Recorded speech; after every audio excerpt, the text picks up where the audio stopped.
साथियों नमस्कार। आज हम भारतीय न्याय संहिता 2023 के जो मुख्य धारा है, धारा 69, धारा 69, उस पर चर्चा करेंगे। आपको पता होगा कि भारतीय न्याय संहिता 2023 1 जुलाई 2024 से लागू हो गई है और यह जो है भारतीय दंड संहिता 1860 को रिप्लेस करके लाई गई। इसकी एक महत्वपूर्ण धारा जो है वो धारा 69 है, 69 है। ये चर्चा का विषय भी है। एक काल्पनिक कहानी के माध्यम से हम उस धारा को समझेंगे। ये आकाश नाम का एक व्यक्ति है जो सोशल मीडिया के माध्यम से एक महिला के संपर्क में आता है और धीरे धीरे जो है एक दूसरे का जो है मिलना जुलना चालू हो जाता है। डेट करने लगते हैं, ठीक है, वो पार्क में मिलने लगते हैं, वहां मॉल में मिलने लगते हैं। ये धीरे धीरे धीरे धीरे जो है वो मिलना प्रारंभ कर देते हैं। इसके बाद होता क्या है कि दोनों एक साथ रहने लगते हैं और ये दोनों जो है आप देखेंगे कि ये दोनों जो है शारीरिक संबंध स्थापित कर लेते हैं। और ये शारीरिक संबंध स्थापित तब होता है जब पुरुष जो है महिला के साथ वादा करता है कि मैं तुम्हारे साथ शादी करूंगा, ठीक है, और शादी करने का वादा करके वो जो है उसके साथ जो है वो शारीरिक संबंध स्थापित कर लेता है। शारीरिक संबंध स्थापित कर लेता है, लेकिन जब वो शादी का वादा जो किया था वो उससे मुकर जाता है। वो शादी करने के लिए जो है वो तैयार नहीं होता, वो मना कर देता है। वो पहले तो टाल मटोल करेगा कि हाँ मैं इस डेट को शादी कर लूंगा, इस डेट को शादी कर लूंगा, और ऐसे चलते रहता है और फिर अंत में कह देता है कि मैं तुमसे शादी नहीं करूंगा। अब लड़की क्या करती है, जो जब मना कर देता है लड़का, तो ये सीधे कहां पहुंच जाती है, ये पहुंच जाती है पुलिस स्टेशन। वो क्या कराती है, एफआईआर दर्ज करवा देती है कि लड़के ने जो है झूठा वादा करके, लड़के ने झूठा वादा करके मेरे साथ गलत काम किया है। इसने शादी का वादा किया था और शारीरिक संबंध स्थापित किया था उसने, लेकिन अब जो है ये लड़का शादी के वादा से ये मुकर रहा है, तो इसके खिलाफ जो है फिर एफआईआर दर्ज हो जाती है ना, लड़के के खिलाफ। लड़के के खिलाफ एफआईआर जो दर्ज होती है, मतलब धारा 69 का ये जो है उल्लंघन करता है, मतलब धारा 69 जो है के तहत जो है ये अपराध करता है ना।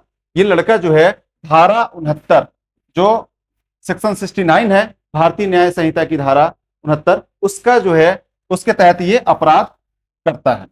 क्यों? क्योंकि उसमें लिखा है कि अगर कोई पुरुष जो है किसी महिला के साथ जो है शादी का झांसा देकर शारीरिक संबंध स्थापित करता है, तो उसके लिए जो है 10 वर्ष तक का कारावास और जुर्माने का प्रावधान किया गया है। 10 वर्ष का कारावास तो तय है, लेकिन जो जुर्माना की राशि है वो जो है जो सक्षम न्यायालय है, सेशन कोर्ट है, उसके ऊपर जो है निर्भर करेगा कि वो जो है कितना जो है जुर्माना लगाते हैं। जहां जुर्माना की राशि तय नहीं है तो है न्यायाधीश के ऊपर निर्भर करेगी वो कितना जुर्माना लगाते हैं।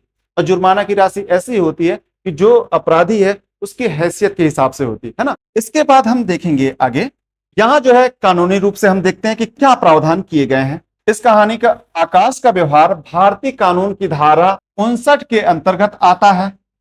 इसमें कहा गया है कि अगर कोई व्यक्ति प्रवंचनापूर्ण साधनों का प्रयोग करके विवाह करने का झूठा वादा देकर किसी महिला के साथ मैथुन करता है तो वह अपराध है और उसे 10 वर्ष तक का कारावास और जुर्माना, यहां जुर्माना की राशि नहीं लिखी गई है, पे निर्भर करेगा, वो जो न्यायाधीश होंगे उन पे निर्भर करेगा वो जुर्माना इनके ऊपर कितना लगाते हैं। अगर वो लड़का दोषी पाया जाता है तब ना कारावास 10 वर्ष हो सकता है और जुर्माना। ये जो है संज्ञेय है।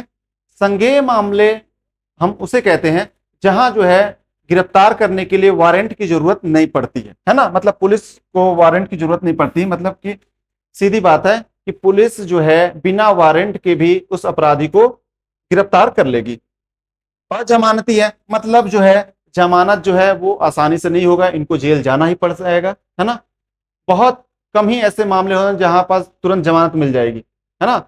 अगर ऐसा कोई मामला रहेगा, हो सकता है कि पैसे के लेन देन के कारण जो है ऐसी स्थिति निर्मित हुई हो। अगर ये साबित कर दे कि ये देखिए मैंने 20 लाख रुपए ट्रांसफर किया था, पहले 5 लाख ट्रांसफर किया था, अब मांग रहा हूं तो नहीं दे रही, इस कारण इसने झूठा आरोप लगाया है, हमारा जो है दोस्ती था, हम दोनों एक साथ पढ़ते थे, ये सारी चीजें हो सकता है कि अगर लग जाए, आप वो जो है अपना पक्ष रखें, हो सकता है कि न्यायाधीश को लगे कि नहीं इसमें डाउट है, पैसे के लेन देन का भी मामला हो सकता है जमानत मिल जाए, लेकिन इनमें इस मामले में जेल जाना तय। किस न्यायालय के द्वारा ये जो है विचारणी होगा, तो ये सेशन न्यायालय के द्वारा होगा। ये जो है असमनीय है, मतलब इसमें जो है समझौता नहीं हो सकता, है ना। अगर चाहे कि एफआईआर दर्ज होने के बाद जो है वो जो है निर्णय पे ही जो है पूरी चीजें होंगी।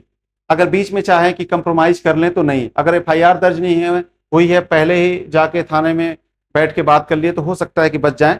लेकिन अगर एफआईआर दर्ज हो गई है तो जब तक निर्णय नहीं हो जाएगा तब तक जो है वो अपराध से मुक्त नहीं हो जाएंगे। यहाँ पास देखेंगे, यहाँ पास लिखा है कि असमनीय है, मतलब इसमें समझौता नहीं हो सकता। अब अगर लड़का शादी के लिए उस लड़की से तैयार हो जाता है तो हो सकता है कि बच जाए, और लड़की जो है ये मान ले कि हाँ ठीक है अब ये शादी करेगा, मैं इसके साथ शादी करने के लिए तैयार हो गई, तब जाके ये बच सकता है। नहीं तो अगर लड़की उसके खिलाफ बयान दी, अगर ये प्रूफ हो जाता है कि लड़के ने ये काम किया है कि जो शादी का वादा करके और इसने शादी से मुकरा और इसने शारीरिक संबंध स्थापित किया है, तो हो सकता है कि इसको जो है वो सजा पड़ जाए, 10 वर्ष तक की सजा, और जो है जुर्माना हो सकता है। ये समझौता तो हो नहीं सकता, तो मामला बनेगा कैसे, पक्ष में कैसे आएगा। अब न्यायालय में जो लड़की है वो बयान देगी और कहेगी जाके, मतलब कि सीधी बात है, उसने तो रिपोर्ट लिखाया था यही, लेकिन वहां जाके जब न्यायालय के समक्ष बयान होंगे तो वो झूठा बयान दे देगी वहां पास जाके, कि कह देगी कि मैं ये मेरे से बात करना जो है बंद कर दिया था, इसलिए मैं जो गुस्से में आके इसके खिलाफ रिपोर्ट दर्ज करा दी। तो लेकिन मैं उसके साथ ये झूठा वादा ये सारी चीजें रिपोर्ट नहीं दर्ज कराई थी, मैं सिर्फ ये रिपोर्ट दर्ज कराने का मेरा मतलब ये था कि वो मुझसे बात करने लगे, वो मुझसे बात नहीं कर रहा था, इसलिए मैं गुस्से में आके उसे उसके खिलाफ रिपोर्ट दर्ज करा दी। तो इस मामले में जो है बात न करने का मामला बन रहा है कि भाई बात न करने के लिए वो छोटे मोटे अपराध हैं, ऐसा तो अपराध है नहीं।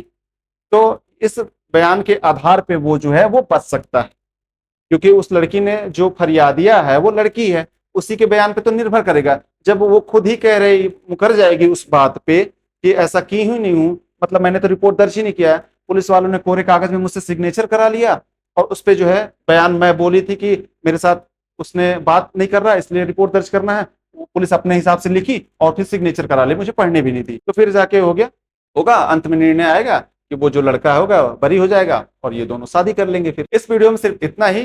धन्यवाद।